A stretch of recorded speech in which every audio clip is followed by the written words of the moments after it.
Hello everyone, welcome back to easy English learning. ఈరోజు మనం English గ్రామర్లో చాలా ముఖ్యమైన అంశం గురించి తెలుసుకోబోతున్నాం. అదేంటంటే ప్రొనౌన్స్. ఈ వీడియోలో మీరు ప్రొనౌన్స్ అంటే ఏమిటి, వాటి వివిధ రకాల గురించి మరియు వాడకం ఎలా చేయాలి అనే దాన్ని తెలుసుకుంటారు. అంతకంటే ముందు పార్ట్స్ ఆఫ్ స్పీచ్ అనేది 8 రకాలు: noun, pronoun, verb, adjective, adverb, preposition, conjunction, interjection. So ఈ 8 పార్ట్స్ ఆఫ్ స్పీచ్ పైనే టోటల్ గ్రామర్ అంతా ఆధారపడి ఉంటుంది. సో ఇది మనకి బేసిక్ ఫౌండేషన్ లాంటిది. ఈ 8 పార్ట్స్ ఆఫ్ స్పీచ్ నేర్చుకుంటే మ్యాక్సిమంగా గ్రామర్ అంతా మనకు వచ్చేసినట్టే. అందుకని దీనిపైన కాన్సన్ట్రేట్ చేయండి. తప్పకుండా టైం వెచ్చించి ఈ 8 పార్ట్స్ ఆఫ్ స్పీచ్ గురించి పూర్తిగా తెలుసుకోండి. లాస్ట్ వీడియోలో మనం నౌన్ గురించి తెలుసుకున్నాం. ఇప్పుడు ప్రొనౌన్ గురించి తెలుసుకుందాం. ప్రొనౌన్ అంటే ఏంటి?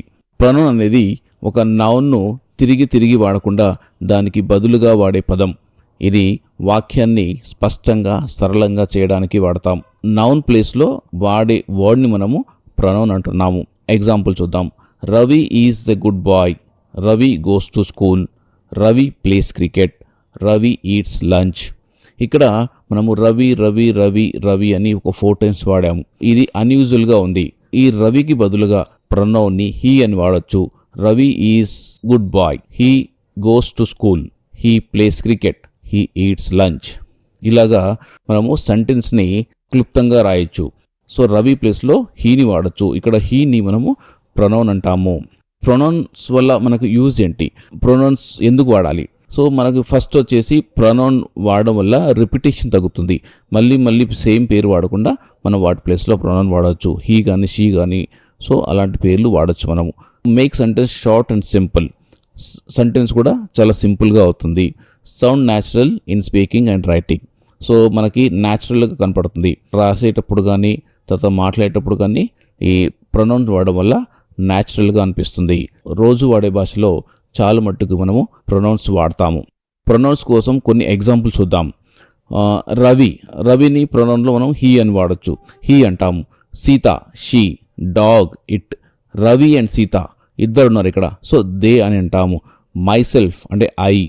To Ravi him, to Ravi అనేదాన్ని హిమ్ అంటాము. To Sita her. With Ravi and me us. ఈ రకంగా మనము నౌన్ను రీప్లేస్ చేసి ప్రొనౌన్ని వాడచ్చు. Types of pronouns. ఈ ప్రొనౌన్స్ అనేవి ఎన్ని టైప్స్ ఒకసారి చూద్దాం. Personal pronoun, possessive pronoun, reflexive pronoun, demonstrative pronoun, interrogative pronoun, relative pronoun, indefinite pronoun, reciprocal pronoun. Personal ప్రొనౌన్లో I, you, he, she, it, we, they అని వాడతాం. పొసెసివ్ ప్రొనౌన్ వచ్చేసి my, your, his, her, its, our, their, mine, yours, theirs. ఈ రకంగా possessive ప్రొనౌన్స్ని మనము వాడతాం. Next reflexive ప్రొనౌన్స్ని myself, yourself, himself, herself, itself, ourself, yourself, themself. వీటిని మనము రిఫ్లెక్సివ్ ప్రొనౌన్స్ అంటాం. Demonstrative pronouns this, that, these, those. వీటిని డెమాన్స్ట్రేటివ్ ప్రొనౌన్స్ అంటారు. Interrogative pronoun who, whom, whose, what, which. వీటిని interrogative pronouns అంటారు. Relative pronouns who, whom, whose, which, that. వీటిని relative pronouns అంటారు. Indefinite pronoun anyone, someone, none, everything, few, nobody. వీటిని indefinite pronouns అంటాం. Reciprocal pronoun each other, none other. వీటిని reciprocal pronoun అంటాం. So ఇప్పుడు మనము ఒక్కొక్క దాని గురించి, ఒక్కొక్క టైప్ గురించి డీటెయిల్గా తెలుసుకుందాం. ఫస్ట్ వన్ వచ్చేసి పర్సనల్ ప్రొనౌన్. ఈ పర్సనల్ ప్రొనౌన్లో సబ్జెక్ట్ ప్రొనౌన్ ఉంటుంది, ఆబ్జెక్ట్ ప్రొనౌన్ ఉంటుంది. ఫస్ట్ మనము సబ్జెక్ట్ ప్రొనౌన్ గురించి చూద్దాం. మొదటిగా మనం చూసేది subject pronoun. I, you, he, she, it, we, they. వీటిని మనం సబ్జెక్ట్ ప్రొనౌన్స్ అంటాం. అదే ఆబ్జెక్ట్ ప్రొనౌన్, ఐ ప్లేస్లో మీ వాడతాం, ఆబ్జెక్ట్ అవుతాయి. యూ ప్లేస్లో యూ అవుతాం. హీ ప్లేస్లో హిమ్ అవుతుంది. షీ ప్లేస్లో హర్ అవుతుంది. ఇట్ ప్లేస్లో ఇట్ ఉంటుంది. వి ప్లేస్లో అజ్ అవుతుంది. దే ప్లేస్లో దెమ్ అవుతుంది. ఇది ఆబ్జెక్ట్ ప్రొనౌన్. వీటికి ఒక ఎగ్జాంపుల్ చూద్దాం. రామ మ్యారీడ్ సీత. ఇక్కడ రామ అనేది సబ్జెక్టు, సీత అనేది ఆబ్జెక్టు. రామ మ్యారీడ్ సీత. ఇక్కడ మనము రామ మ్యారీడ్ సీత వీటిని ప్రొనౌన్స్లో మనం రాయాలి అంటే రామ నౌన్, సీత కూడా నౌన్. సో ఇక్కడ వీటిని రీప్లేస్ చేసి ప్రొనౌన్లో రాయాలి అంటే హీ మ్యారీడ్ సీత. రామాని మనం రీప్లేస్ చేసి హీ అని వాడతాం. హీ ఎందుకు? సబ్జెక్ట్ ప్రొనౌన్లో హీ అని వాడాలి. So he married Sita. Okay, so ఇక్కడ హిమ్ అని వాడద్దు. హిమ్ అనేది ఆబ్జెక్ట్ ప్రొనౌన్ అవుతుంది. హిమ్ మ్యారీడ్ సీత అనేది రాంగ్ అవుతుంది. సో అందుకనే హీ మ్యారీడ్ సీత అనాలి. సో సీతాను కూడా మనము ప్రొనౌన్లో రాస్తే హీ మ్యారీడ్ హర్. ఇక్కడ హీ మ్యారీడ్ హర్ అయింది, సీత హర్ అయిపోయింది. సో అదే షీ అవ్వదు, హీ మ్యారీడ్ షీ అనకూడదు, he married her. Okay, so ఎందుకంటే ఇది ఆబ్జెక్ట్ ప్రొనౌన్. సో ఫస్ట్ వచ్చేసి సబ్జెక్ట్ ప్రొనౌన్. అదే రకంగా మనము దీన్ని తిరిగి రాస్తే సీత మ్యారీడ్ రామ అన్నప్పుడు సీత సబ్జెక్ట్ ప్లేస్లో ఉంటుంది, రామ ఆబ్జెక్ట్ ప్లేస్లో ఉన్నాడు. సో ఇక్కడ షీ మ్యారీడ్ రామ. షీ అనేది సబ్జెక్ట్. ఇక్కడ ఇంతకుముందు హర్ అన్నాము. సో సీత మనం ఆబ్జెక్ట్లో ఉన్నప్పుడు హర్ అన్నాము. అదే ఇప్పుడు సీత సబ్జెక్ట్లో వచ్చింది కాబట్టి షీ అయింది. She married Rama. ఒకవేళ ఇప్పుడు ఏమవుతుంది? షీ మ్యారీడ్ హిమ్ అని కూడా వచ్చు. రామ హిమ్ అయింది, ఎందుకంటే అది ఆబ్జెక్ట్. ఇప్పుడు రామ అనేది ఆబ్జెక్ట్. ఇంతకుముందు సబ్జెక్ట్గా ఉండింది, ఇప్పుడు ఆబ్జెక్ట్. వీటిని మనము పర్సనల్ ప్రొనౌన్స్ అంటాము. నెక్స్ట్ వచ్చేసి పొసెసివ్ ప్రొనౌన్. పొసెసివ్ ప్రొనౌన్స్ అనేవి ఏదైనా వస్తువుపై లేదా వ్యక్తిపై ఓనర్షిప్ తీసుకోవడం మనము పొసెసివ్ అంటాం. ఏదైనా వస్తువు పైన కానీ వ్యక్తి పైన కానీ ఓనర్షిప్ తీసుకోవడాన్ని పొసెసివ్ అంటాము. So possessive adjective, possessive pronoun ఇక్కడ. సో మై ఉన్నప్పుడు మైన్ అవుతుంది, యువర్ ఉన్నప్పుడు యువర్స్ అవుతుంది, హీస్ ఉన్నప్పుడు హిజ్ అవుతుంది, హర్ ఉన్నప్పుడు హర్స్ అవుతుంది, ఇట్స్ ఉన్నప్పుడు ఇట్స్ ఉంటుంది, అవర్ ఉన్నప్పుడు అవర్స్, దేర్ ఉన్నప్పుడు దేర్స్ అవుతుంది. దీన్ని మనం పొసెసివ్ ప్రొనౌన్స్ అంటాము. ఎగ్జాంపుల్ చూద్దాం. So this is my pen అన్నప్పుడు పొసెసివ్ ప్రొనౌన్ ఏమవుతుంది? దిస్ పెన్ ఈజ్ మైన్ అనొచ్చు. సో మైన్, ఇక్కడ మైన్ అనేది possessive pronoun. Next that is our car. So that is our car, that car is ours. Okay, ఇక్కడ hours అనేది possessive pronoun. So is this your bag, is this bag yours. Yours అనేది ఇక్కడ possessive pronoun. ఈ రకంగా మనము possessive ప్రొనౌన్ని define చేయొచ్చు. Next interrogative pronoun.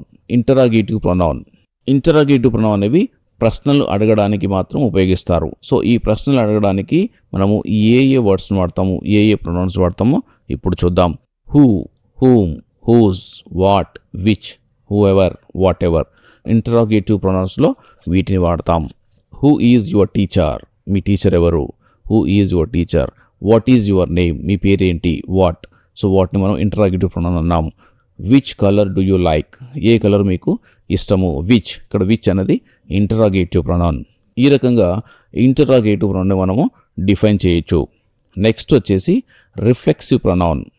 Reflexive pronoun అంటే subject object same ఉంటుంది. సబ్జెక్ట్లో ఏదైతే వస్తుందో మళ్ళీ ఆబ్జెక్ట్లో కూడా అదే వస్తుంది. వాటిని మనము రిఫ్లెక్సివ్ ప్రొనౌన్ అంటాము. Myself, your self, him self, her self, itself, ourself, your self, themselves. వీటిని మనము రిఫ్లెక్సివ్ ప్రొనౌన్స్ అంటాం.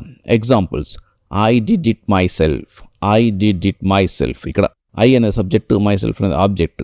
ఇక్కడ ఐ, మై సెల్ఫ్, సో రెండు సేమ్. సో వీటిని మనము రిఫ్లెక్సివ్ ప్రొనౌన్ అంటాం.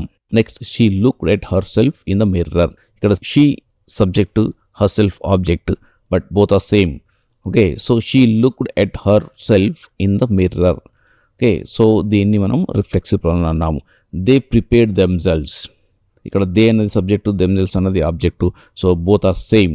సో దే ప్రిపేర్డ్ దెమ్సెల్వ్స్, వాళ్ళకు వాళ్ళే ప్రిపేర్ చేసుకున్నారు అని చెప్పడానికి దెమ్సెల్వ్స్ అని వాడాం.